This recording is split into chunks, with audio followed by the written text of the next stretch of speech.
Okay, so in a nutshell, the TLDW of this video. Success blinds us.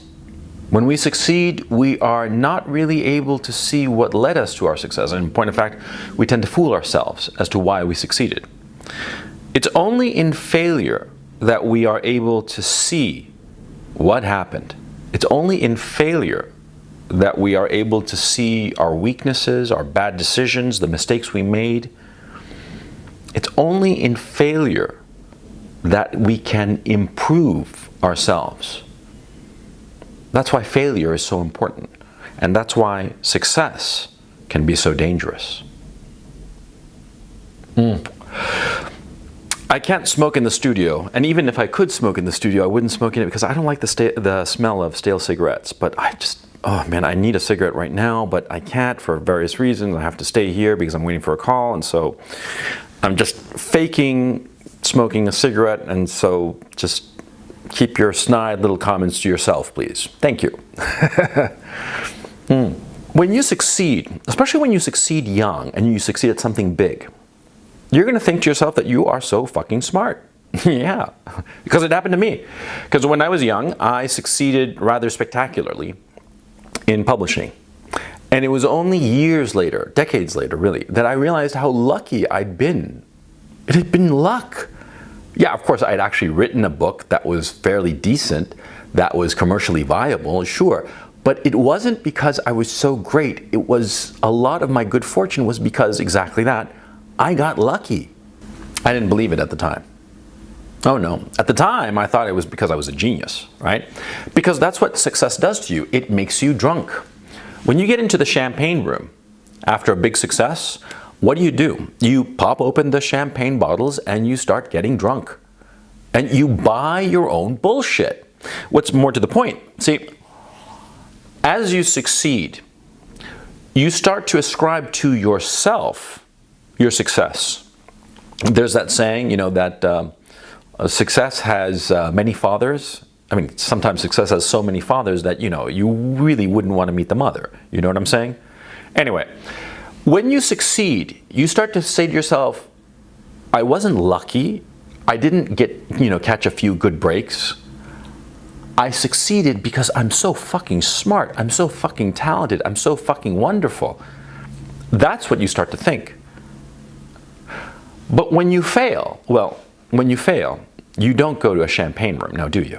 When you fail, especially when you fail at something big, you wind up in a bed alone, jumping awake at 3 in the morning, staring at the ceiling, and wondering what the hell happened.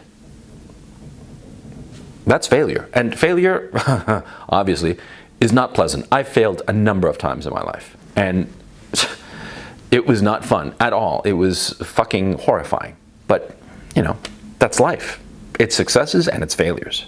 But what happened to me, at least, was that in my failures is when I really learned about myself, about my qualities and my deficiencies, my great virtues and the things and abilities that I lacked, the necessary qualities for success that I lacked, that I needed the help from others so as to achieve success, which I ultimately did. But you see the point that I'm trying to make here. It's very simple and it's very obvious. Because when you fail, there are essentially two paths you can take. One path is to rationalize your failure. Just as you rationalize your success and say that you're so fucking brilliant, one path in failure is to rationalize that failure and point the finger at other people. Say, they're the ones who did it. They're the ones who tripped me up. They're the ones who fucked me over somehow. Point the finger at other people or at circumstances or God or the devil or whomever, but just point it away from yourself. That's one path. That's the wrong path. That's the absolute wrong path. See? Because when you point the finger away from yourself, when you refuse to look into your own heart and try to figure out what went wrong, when you point away, you don't learn. You're not looking at yourself, because ultimately that's the whole issue of learning about yourself. You have to look into yourself, and a lot of times that's no fun. Because in a very real sense, you're like dissecting your soul, you know? I mean, but who wants to be doing that? It's fucking unpleasant, right?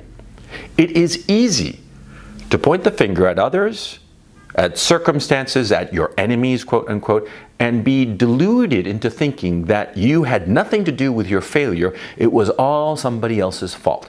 That is the easy path, and I'm here to tell you from experience, not my own, thankfully, but the experience I've seen of other people who have fallen into that trap. When you point the finger away from yourself and point it at other people or other circumstances or other, and not look at yourself, you're not only not going to grow, you're not going to improve yourself, but you will start to spiral into bitterness, and your soul, your spirit, will become a shriveled thing. And I've seen it.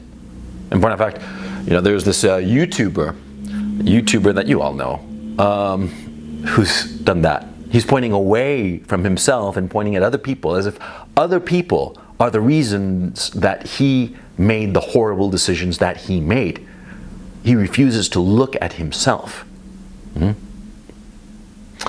But when you look at yourself, when you look into your own heart, when you look into your own soul, after a failure, after you've woken up at 3 in the morning staring at the ceiling, and you get up and you go to the kitchen, or rather shuffle to the kitchen, as if, you know, a gang of beasts had beaten the ever-living shit out of you.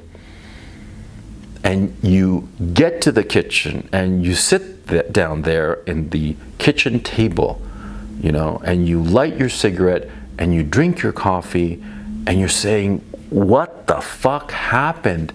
Where did I go wrong?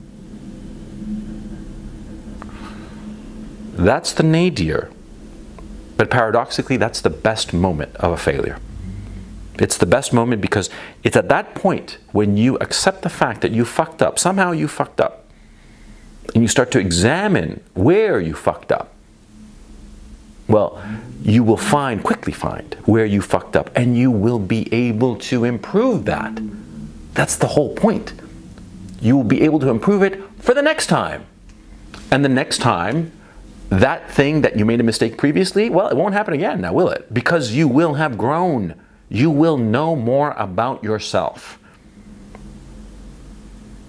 Suppose a project has, I don't know, let's say 26 parts to it, okay? From A to Z. 26 parts, 26, variables. Variable A all the way through variable Z. You succeed, and you will have no idea if any of those variables worked as it should or not. And you'll start to fool yourself into thinking that everything that you did was perfect, and that's why you succeeded, right?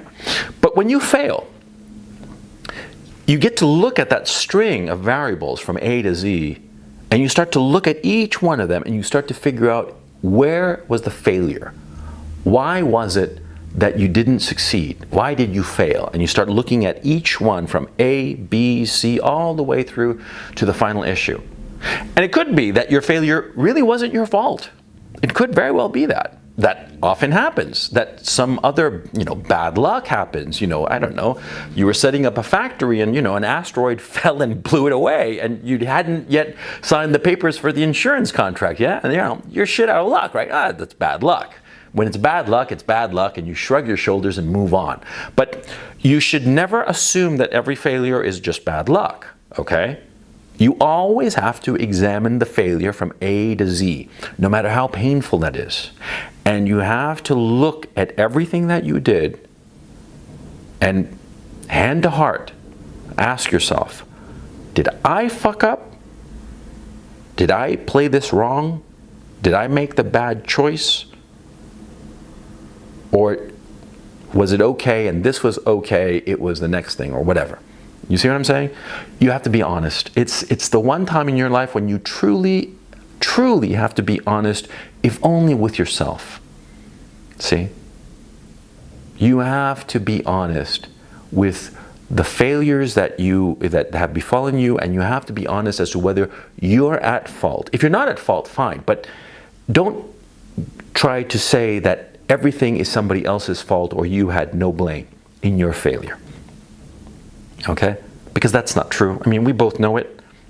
I know it because I failed. I failed in really big things. And a lot of those failures had to do with my deficiencies. And I just had to face up to them. I had to face up to them and correct them so that they didn't happen the next time. You see what I'm saying? And sometimes in some of my successes, I think to myself, hand to heart, I succeeded in spite of myself, in spite of the fuck-ups that I did along the road to that success.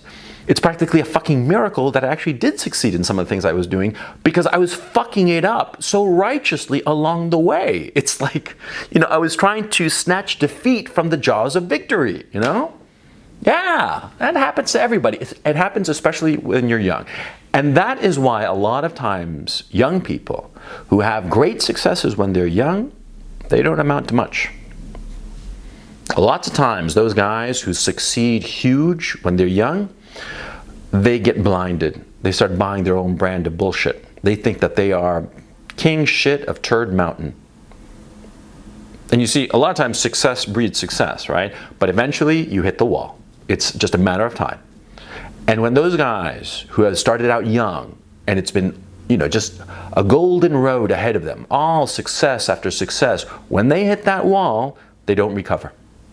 They just do not recover from that hit. Now, don't take the blame for everything, okay? If you're not to blame for your failure, well, you're not to blame for your failure, I mean, come on, we're not, this isn't self-flagellation we're talking about here, right? We're talking about growing. We're talking about figuring out who you are. And it's just as important as knowing what your virtues and abilities are. It's important to find out your deficiencies, the things that you are weak at, the things that you lack as a man. Okay? And failure, that's why failure is so important. Because that's when you get to see. Because success just blinds you. It's so fucking bright that it just blinds you and confuses you. The light comes down when you fail. It's failure that allows you to see who you really are.